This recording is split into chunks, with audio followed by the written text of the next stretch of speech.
Bueno, vamos a charlar con nuestro primer invitado. El día de hoy es Jorge Barraguirre, es el procurador de la Corte Suprema de Justicia de la provincia de Santa Fe. ¿Cómo andás, Jorge? Hola, ¿Todo bien? Fanny, ¿cómo andas? ¿Todo bien? Muchísimas gracias. No, gracias a vos. No, Gracias a vos por venir. Hay un montón de cosas para charlar, hay un proceso de enjuiciamiento ya reconocido, que está culminando, al juez Mingarini. Pero primero te quiero pedir algo. Que le expliques a la gente qué hace el procurador de la Corte. En simples palabras, lo más sencillo que vos puedas. Un poco de todo. Tiene a su cargo los dictámenes previos a que los ministros decidan en toda la materia recursiva, ¿no?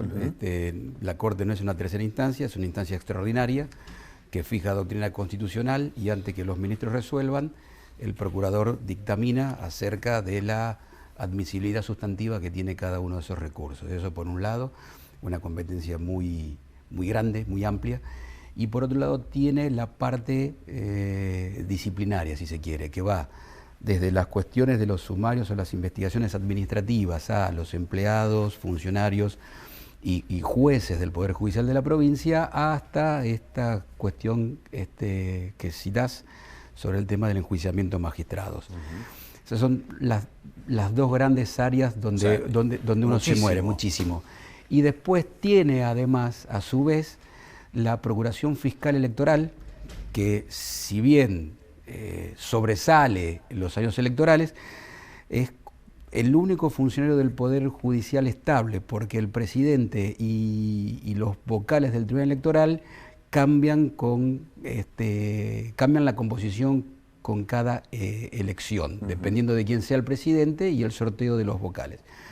Y después tenemos una cuarta, si se quiere, gran competencia, que es la presidencia del Ministerio Público, ni del penal, ni del Servicio Público de la Defensa, sino de las fiscalías extrapenales y de las defensorías civiles. Esas ya son las cuatro áreas, hay que hacer funcionar todo eso, sobre todo a veces lo más trabajoso es hacer funcionar correctamente el Ministerio Público, porque es directamente toda una organización administrativa que está dentro del Poder Judicial. ¿Y cuál es tu rol en el proceso de enjuiciamiento de magistrados? El acusador, es como sería fiscal, el fiscal, exactamente. En términos coloquiales, la acusación, la carga probatoria, etcétera. Primero la denuncia, una vez que la denuncia se admite, ahí se inicia el proceso de enjuiciamiento. Hay otros procesos que han culminado con la admisibilidad. El Tribunal de Enjuiciamiento ha considerado que la acusación que nosotros hacemos no amerita abrir el proceso, entonces ahí se cierra desde el inicio, queda ahí. A veces también después se puede iniciar y puede haber una sentencia absolutoria o se tramita todo el proceso, como decís, con la carga probatoria, en la audiencia de vista de causa hay que alegar y después culmina con la decisión del Tribunal de Enjuiciamiento. Que es lo que estamos próximos en el caso del doctor Mingarini, exactamente. ¿En qué se basa? Hay un caso que es muy fuerte y emblemático vinculado a Mingarini, pero cuando uno empieza a revisar hacia atrás, empieza a aparecer, ¿no? Otros casos, más casos polémicos, ¿no? Aparecieron, yo siempre digo que, sobre todo en función de algunas cuestiones que se sostuvieron en la audiencia de vista de causa, que era una denuncia basada en versiones periodísticas. La Procuración tiene un punto de vista sobre la libertad de expresión y la importancia de los medios de prensa en una democracia constitucional, y por lo tanto de alguna manera es el cable, es el puente que nos transmite la temperatura de la sociedad civil y de las cosas que pasan, ¿no? Entonces ahí hubo un caso, como decís, muy emblemático, pero luego se inicia toda una investigación, o se inició toda una investigación, se rastrearon numerosas causas y se seleccionaron por su importancia, gravedad, trascendencia, impacto, 10 causas adicionales. Una de esas causas es la causa Rodríguez, que permite ver perfectamente el rol del acusador, el estándar de revisión de la conducta susceptible de ser enjuiciada y mantener de alguna manera una línea acusatoria que le haga en algún sentido perder centralidad al otro caso, porque si no pareciera ser como que uno se basó en este caso del preservativo, etcétera, etcétera.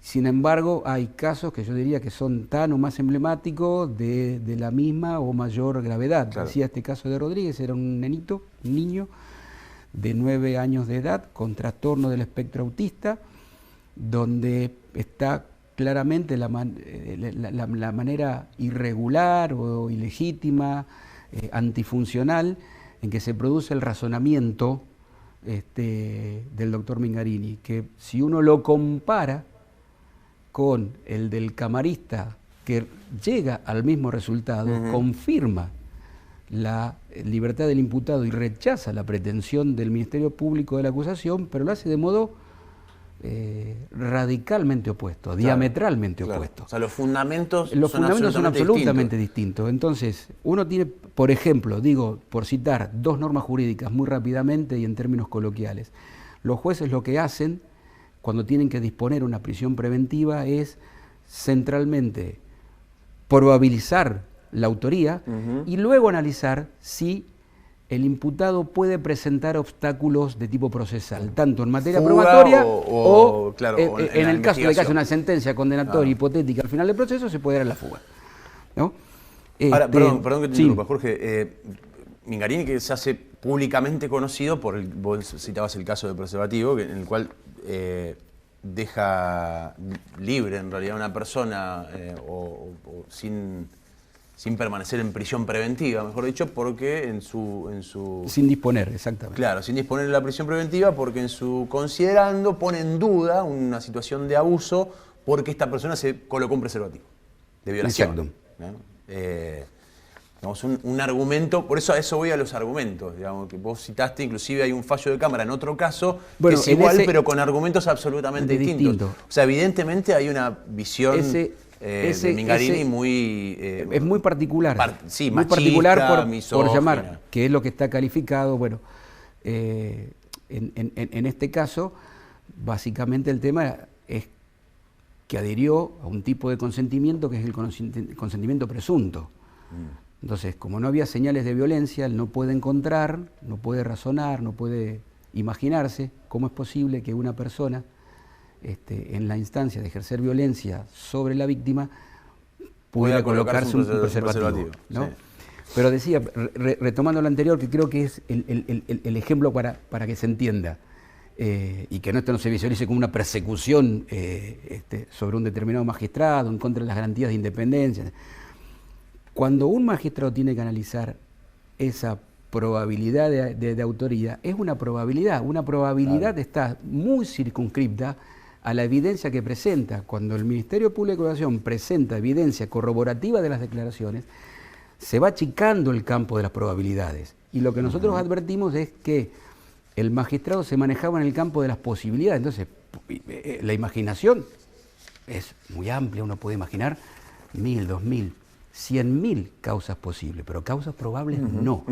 Y la valoración que tiene que hacer la prueba es a veces una valoración que a veces nosotros como poder nos olvidamos del artículo 31 de la Ley de Protección Integral contra todas las formas de violencia de la mujer. Y ese artículo 31 ilumina todas las ramas del derecho porque es la consagración local, doméstica, de un tratado internacional. Claro. Entonces eso va para todo, eso va para un juez en lo penal, un juez en lo civil y comercial, un juez de familia, etcétera, etcétera. Que es la manera en cómo se razona en base a indicios y en base a elementos de convicción suficiente. Entonces, eso es lo que nosotros veíamos. Y por otro lado, lo que veíamos también es, independientemente del estándar de responsabilidad institucional que marca el artículo 88 de la Constitución Provincial, que no es la buena conducta, sino el buen desempeño, que es radicalmente distinto, es que la función judicial tiene que desescalar el conflicto de la calle, tiene que desescalar el conflicto urbano, tiene que desescalar el conflicto social. Y lo que nosotros veíamos eso en función de toda una serie de deberes éticos que están memorializados y consagrados en el Código de Ética Judicial. Y lo que nosotros veíamos es que con este tipo de decisiones, en lugar de desescalar el conflicto, se generaban situaciones de escándalo. Te hago una pregunta para hacerte una repregunta después. no está decidido lo de Mingarini, uno puede suponer cómo puede terminar, pero no está 100% sellado. No está decidido en absoluto, no está destituido y hay un tribunal deliberando. ¿Cuántas destituciones de jueces hubo en la provincia en los últimos 10 años? A ver, nosotros estamos desde 2012, fines de 2012, así que prácticamente por eso, es lo nuestro. mandato, sí. Nosotros logramos la destitución de un juez rosarino, el doctor Martín, logramos la destitución del doctor Musechemes, un juez de Vera, sí. Bueno. por causas semejantes. No, escandaloso. Lo de Musechemes es escandaloso. Frente a las denuncias de la procuración, hubo 2 magistrados que se jubilaron, la doctora Pérez Varas y el doctor Palud. O sea, hay casos. ¿Destituciones 2? La 2. jubilación sí, esa es la típica, digamos. Pero bueno, antes pero de afrontar en los últimos años de mi carrera un proceso de enjuiciamiento, me tomo el palo, pero me voy después solo. el Poder Ejecutivo cambió la doctrina a partir del caso de Musechemes. Entonces Musechemes, a pesar de que presentó la renuncia antes de ser formalmente, el Poder Ejecutivo no la aceptó. Bonfatti, si no me equivoco, en ese momento. El ingeniero Lifchitz. Ah, ya estaba Lifchitz. Ya estaba Lifchitz. Y después hubo 2 denuncias adicionales que no fueron admitidas. Claro. Así que este es el 8º proceso que estamos llevando a cabo. Ahora, si hay 2 jueces destituidos hasta ahora, más allá del resto, digamos, o los jueces de la provincia de Santa Fe tienen un estándar internacional de los más altos, o hay algo que no está funcionando bien en cuanto al proceso, digamos. ¿Qué tiene que pasar para que llegue un juez a un proceso de enjuiciamiento? Ahí hay una discusión constitucional muy seria, yo diría, muy profunda, que es cómo entendemos las garantías de independencia. Entonces, en general, las garantías se han entendido en términos externos, tanto de los otros poderes como también de poderes fácticos, ¿no? De los poderes condicionales y de los poderes fácticos. Pero también hay una garantía de independencia interna, hacia adentro del Poder Judicial, que es lo que lleva a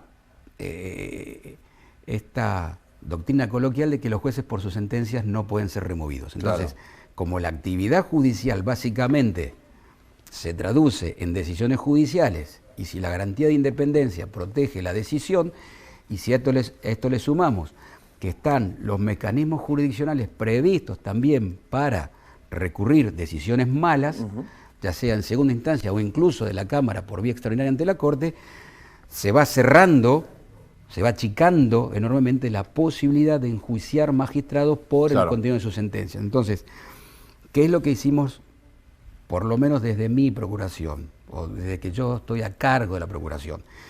Insistir en que esto es una desinterpretación de la Constitución, de que los jueces no son soberanos y de que los jueces básicamente deben responder por sus actos procesales. Totalmente. Como los abogados responden por su mala praxis, como los médicos responden por su mala praxis, si se cae un puente, voy sobre el ingeniero, ¿correcto?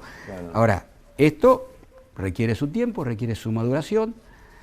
Nosotros justamente en este caso ofrecíamos la visión del Consejo Judicial de Canadá, que uno no puede dudar de que es una democracia constitucional, tal vez de las ideales, junto con las democracias nórdicas, etcétera, etcétera.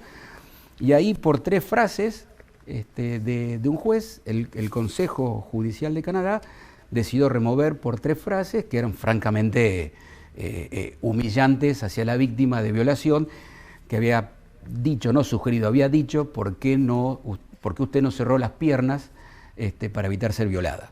Entonces tenía también un parecido de familia con esta situación que estamos viviendo, y me parece que de a poco eso se va a ir afianzando. Esto me parece, por ejemplo, un tribunal que absolvió a una jueza de San Justo, ya primero con el juiciamiento de Musechemes ya se fue adoptando este estándar de revisión institucional de la conducta de los magistrados. Luego hubo un agregado por parte de 5 miembros del Tribunal de 10 acerca de que la existencia, esto es muy importante, de la existencia de remedios, apelaciones, recursos de nulidad, etcétera, etcétera, ante una instancia superior no elimina la mala praxis judicial, pero hay que demostrar el mal desempeño, y eso requiere estándares de prueba elevados. Nosotros pasamos de los 5 casos que investigamos en el caso de Musechemes a partir de denuncia de un grupo de exdiputados encabezados por Alicia Gutiérrez,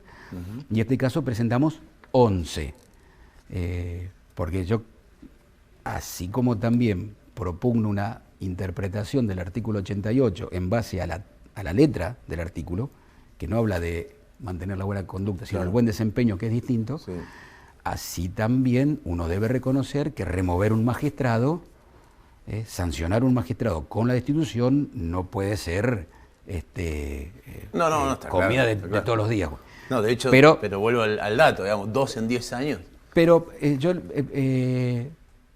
digo, no es el ideal de uno. Uno inició 8 procesos. Entiendo que está inició, es digamos, una crítica hacia vos. No, pero al contrario, pero quiero decir que 8 también puede ser un número bajo, que son las denuncias que nosotros hemos encontrado. Claro.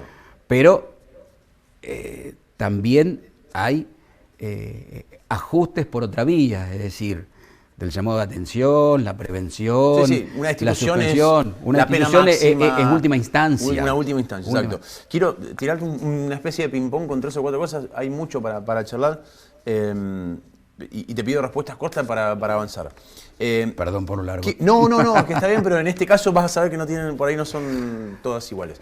¿Qué opinás de la potestad que se adjudicaron los legisladores de sancionar a fiscales y defensores? Está en un dictamen mío. Yo considero de que esa ley, la 13.807 y las leyes antecedentes son inconstitucionales.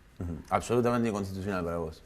Sí, absolutamente, digamos, está al detalle. Creo que han sido de los dictámenes más rápidos y mejor trabajados en términos constitucionales que me tocó firmar.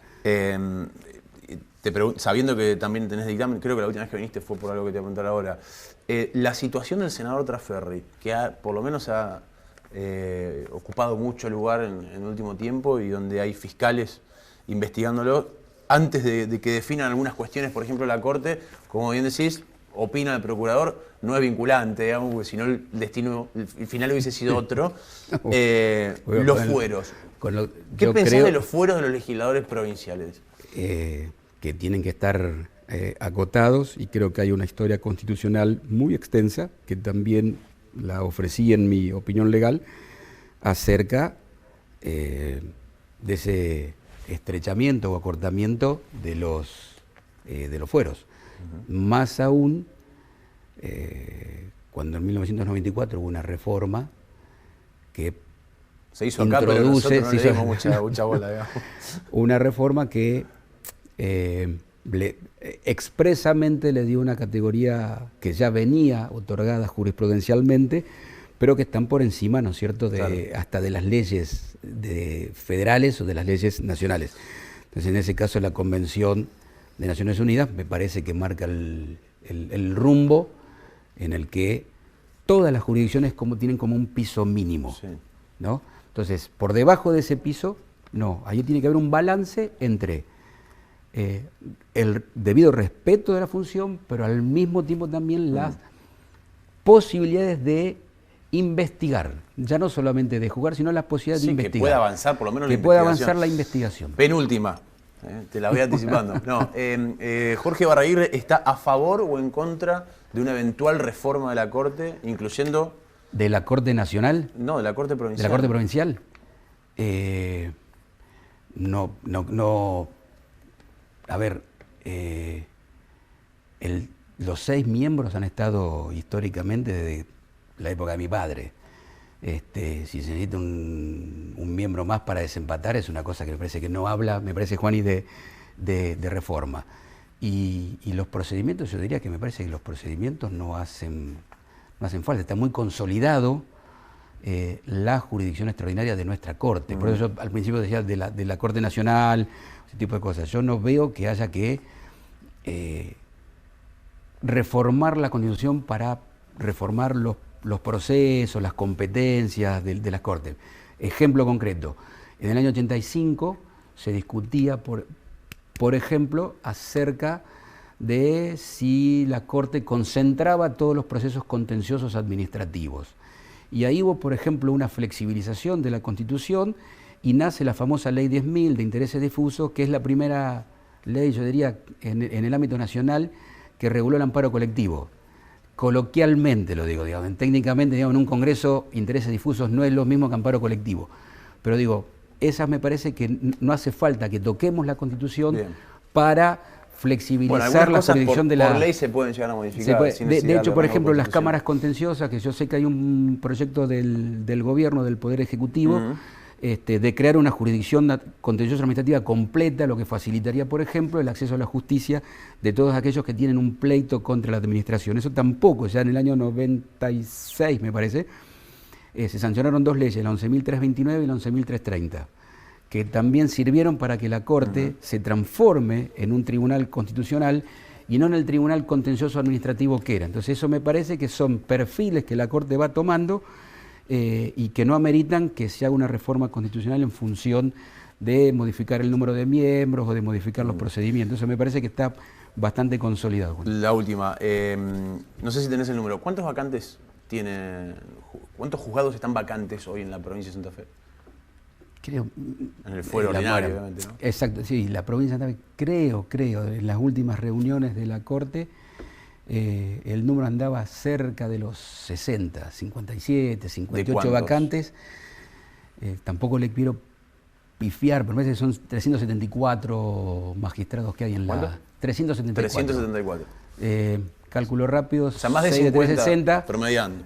Es un sexto, así que un 17, 18%. Claro, menos que la justicia federal, que tiene un tercio, pero bueno, es menor la cifra. Te pregunto esto porque Perotti, viste, en su discurso de apertura, señaló la situación de las vacantes federales.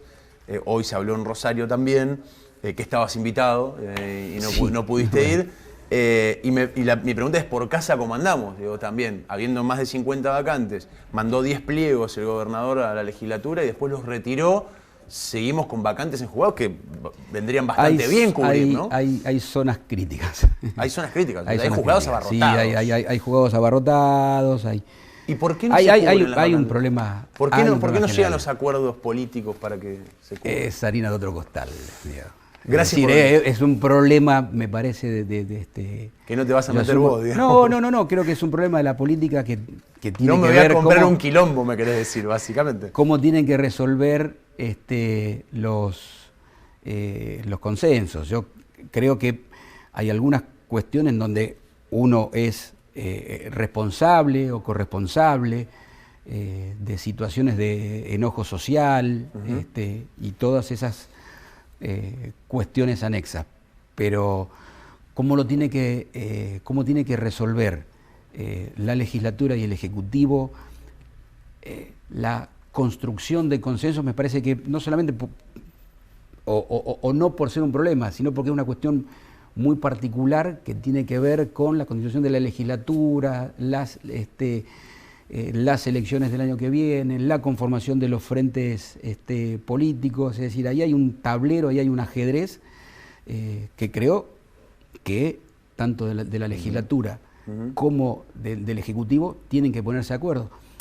De hecho, por ejemplo, no solamente tenemos este problema, sino también hay otros relacionados, por ejemplo, a la sanción de los códigos, el Código Procesal Civil y Comercial, que lamentablemente también está paralizado. Ahora el Ejecutivo ha mandado el Código de Defensa del Consumidor, un proyecto complementario a la ley. Entonces, nosotros desde el Poder Judicial lo único que podemos hacer es ofrecernos a asistir a la legislatura y al Ejecutivo para poder explicar los beneficios y darle para que esto la ciudadanía de a pie. Sí, porque además es un problema de ustedes. Tenga mejores remedios, el problema que tiene el Poder Judicial. Claro. Gracias por venir, Jorge. No, muchísimas gracias. Siempre muy interesante escucharte y leer tus fallos también, sobre todo los que no coincidís con la Corte, digamos. Que, no, bueno, no soy no, eso lo opino yo, digamos, pero en muchos casos muy trascendentales, de los cuales hemos hablado de algunos de ellos acá, porque más allá de los fundamentos, está bien que diga que tiene una visión progresista, digamos, de la justicia. Puede ser, digamos, uno se inscribió siempre, o siempre me inscribí lo que Carlos Nino, un famoso filósofo maestro mío, él caracterizaba como el liberalismo igualitario en la teoría política, la teoría jurídica americana, que eso tiene una lectura continental, una lectura europea dentro de la socialdemocracia, qué sé yo, digamos. Es el lugar donde uno se siente cómodo y donde uno puede afirmar principios constitucionales muy potentes. Gracias por venir. Gracias a ustedes, muchísimas gracias.